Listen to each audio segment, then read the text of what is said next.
What are you on about, Brett? I love how the market stalls to this every time, and it's almost always just kind of meh.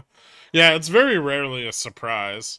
I do think there's some important points there that are currently contradictory to the assumptions the market was making, and we did see Fed fund futures tick up.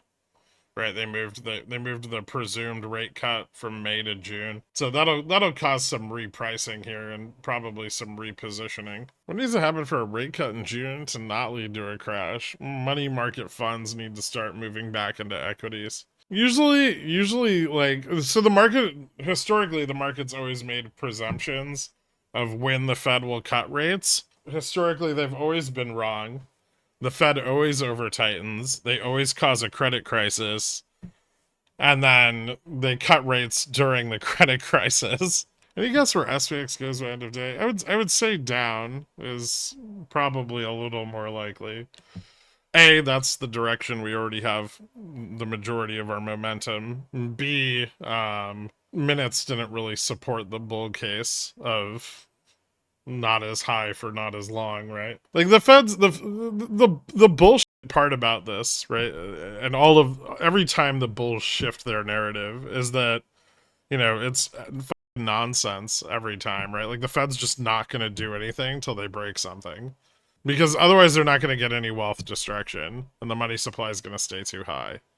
There's no path forward without destruction of the money supply. There needs to be some, and either that'll be through taxation over time with a significantly higher federal funds rate, or it's going to be because something breaks. So JPOW saying strong and resilient is actually him taunting the bears. It's not about bears and bulls, right? He just needs to tighten until something breaks because he needs to destroy all the money he printed. I think at the FOMC meeting, he was just excited that Japan was going to do his job for him, which they're starting to, and he can just sit back and it'll all fail. Here's the ultimate question for bulls.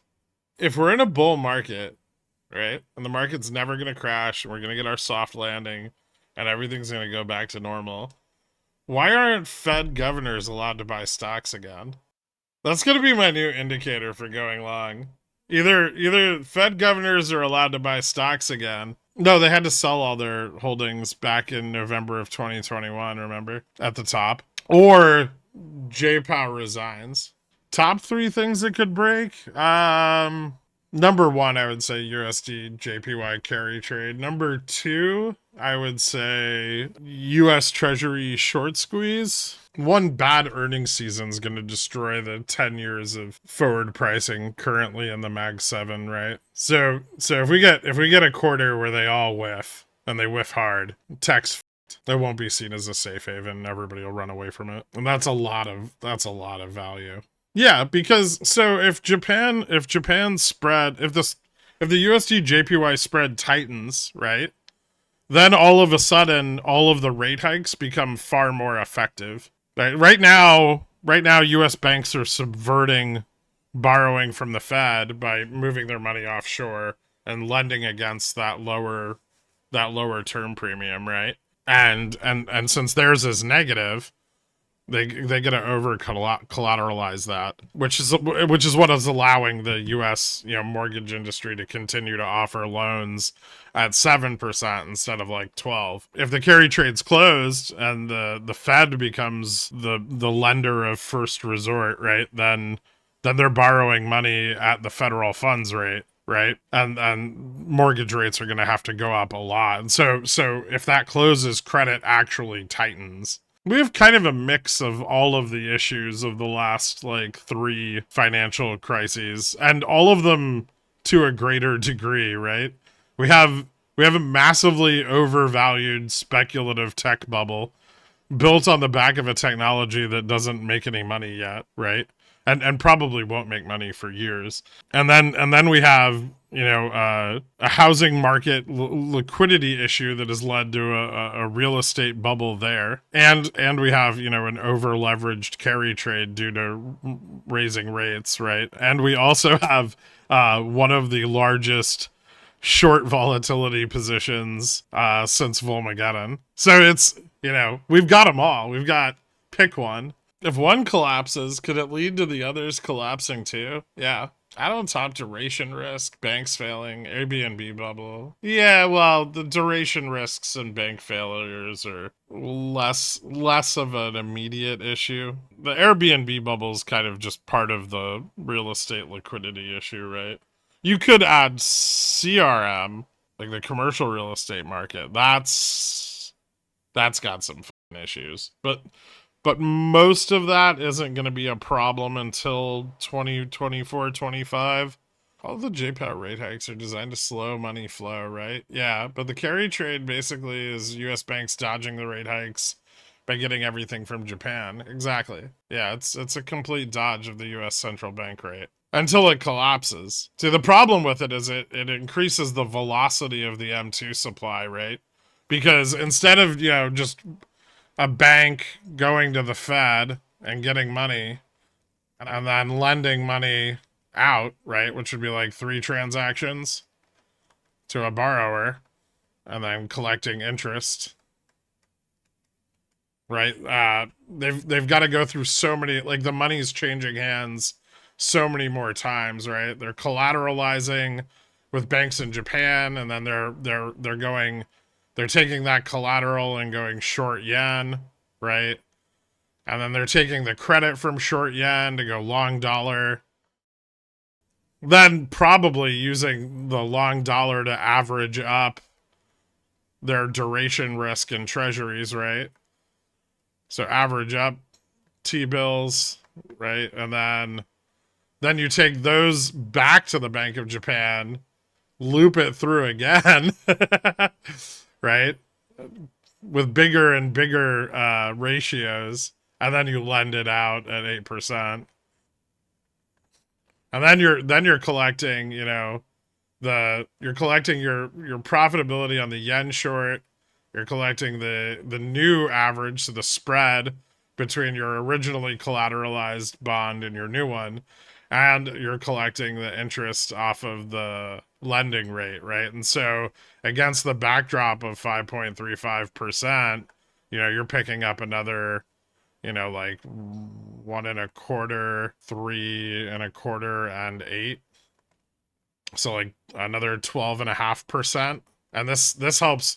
And the more you leverage this, the more you increase your net interest income,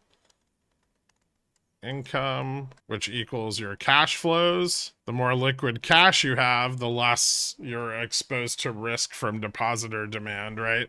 But the problem with this is when the trade unwinds, right, and that spread tightens, even though we're looking at the spread tightening in very tiny increments, like say the Bank of Japan goes to 0.25, right? But you've leveraged that trade up, 100x.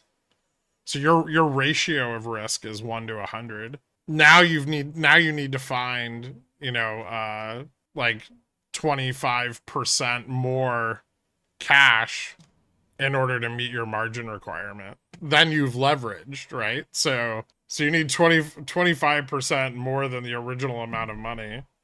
Yeah, a 1% drawdown would effectively be all of the capital you originally deposited. And so, since the Bank of Japan decision and the decision from the Ministry of Finance to remove any open market action except in times of extreme stress, we've seen the carry trade just break down, right? So they're trying to get out of the carry trade as fast as possible without spiking volatility. With the Bank of Japan decision on the 18th, they don't have a lot of time, right? Back in 2007, they had a fairly slow rate of. First of all, it wasn't as leveraged as it is now because the federal funds rate was much lower. But they had a decent amount of time to get out of it, right? Like they weren't really fully out of the trade until like December of 08. But this time, they might have like 4 weeks or 3 weeks. It's like 26 days, right? That's a short clock. And the fun part of this is that's the rumor from the Bank of Japan, and then ultimately the decision or what kick-started our run, right? If we look at October 16th and then October 30th, right? So the rumor first started circulating on Nikkei News that they were going to pull back YCC on the 16th.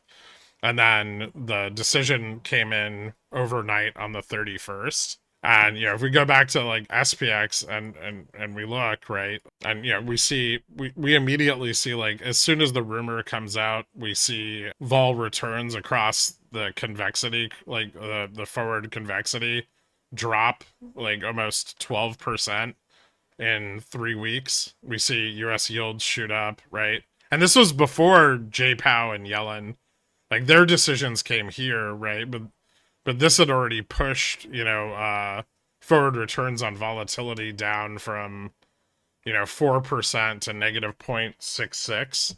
And so, yeah, if you go out and you look at like October 20th was, here when the rumors first started circulating. And then right here is where we get the decision. And since the Bank of Japan made the decision, we've just nonstop gapped to the upside on like a massive short squeeze that, every major bank is saying has seen nothing but equity outflows from hedge funds. So I still think all of this is risk off because of the YCC decision.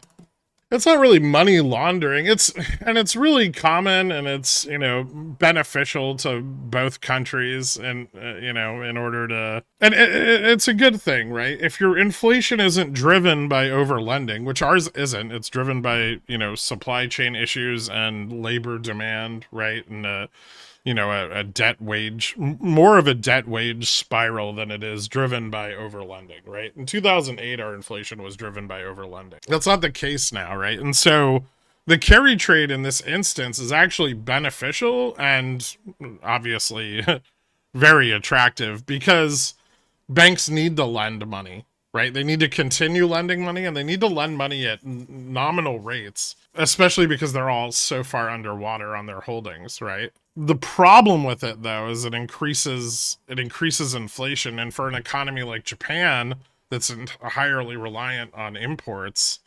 importing that inflation is very, very expensive, right? And it does a lot of damage to your currency and your consumers. It's really bad, right? Up to a certain point, it's healthy, but beyond that, it becomes a problem. Do you think they can get completely out before December 18th? I think they're going to try to at least pare back as much risk as they can before the 18th. Because if the ministry, here's the reason, because if Bank of Japan is no longer going to do anything to control the yield curve, right? That means there's no action, right? No FX action from Bank of Japan. And the Ministry of Finance now is also no longer going to do anything. The only way to stabilize their currency is monetary policy.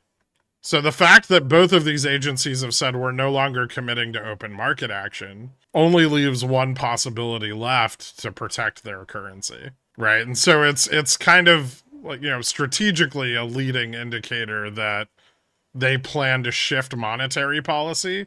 And the expectations before these announcements were that we wouldn't see a change in monetary policy from the Bank of Japan until like mid 2024. And now the risk is that it could happen sooner, right? That it could happen at every Bank of Japan meeting for the foreseeable future.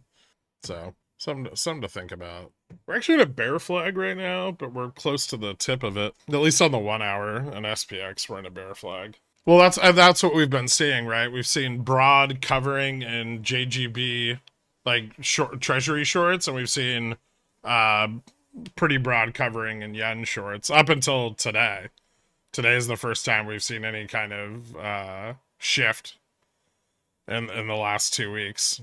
And that's largely because the dollar's up on slightly increased inflation expectations from the 10-year TIPS auction, and then the negative Chicago activity index. Well, they might need to. I mean, don't get me wrong, the Bank of Japan can take a moderate pace, right? They can go like 0.25. Right, and that's actually a huge increase because they're moving from negative 0.1, right, to 0.25, which is like A 350% increase, right? And then like what we talked about earlier, right? So it's like you're going up 350% at like 100-to-1 ratio, right? So it's a lot bigger than it seems. And even if it's not leveraged 100-to-1, right? Like let's say it's like 20-to-1 leverage and it's not super over risk, you're still talking about a 7,000% increase. But the risk there is that Japan could maybe not be so moderate, right? They might go to 0.5, or they might go to 1, or they might go to 2, or they might peg to the dollar and go to 5.33. And it's great for Japan to do that because they get to squeeze everybody who's been leaning on their carry trade and shorting their currency, right? And all of those assets are going to flow into the Japanese economy at that leverage ratio.